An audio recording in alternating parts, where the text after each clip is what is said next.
3 and a bit weeks left of the campaign, and it's all zeroing in on cost of living, which is already, people being stretched by the costs at the Bowser, now mortgage rates to go up possibly as early as next week, Mark. Yeah, that's right. And housing costs are, the biggest single cost that most households have, and it's about to go up, right? So that's obviously quite a concern for the government. I see that John Howard's made a comment today where he thinks that this should just reinforce in some voters' minds the need to stick with the government they've got. I don't think that's the argument the government's going to be putting, but I think in their private councils they'll be hoping that they're not dealing with a rate rise next week, because it's a pretty difficult argument to make. The simple fact is, as I think you've been identifying, and Andrew Clennell as well, when costs of living are going up, people get angry, people get anxious, people start to look to the government for some sort of assistance. They ask questions why. You're at the end of a nearly 10-year government so far, and they might want to blame the government. So yes, it's a politically difficult situation for the government to find itself in.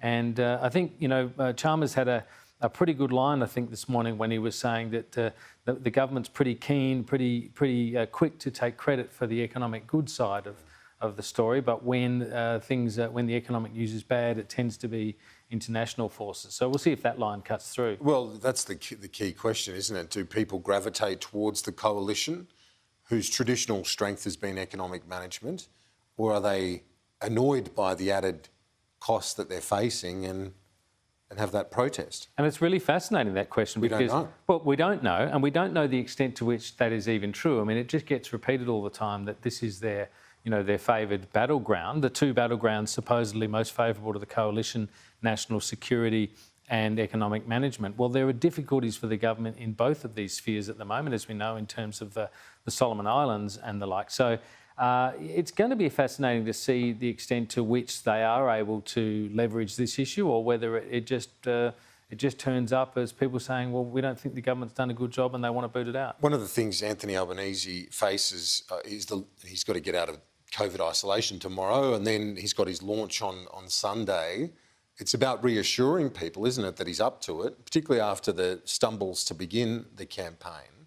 So he wants to have a really strong launch and then a debate, maybe two, in the final 3 weeks. This debate continues around the debates for the leaders. Campaigns are always about the risk, really, as much as they are about the achievements you can make, or the gains that you can make along the way.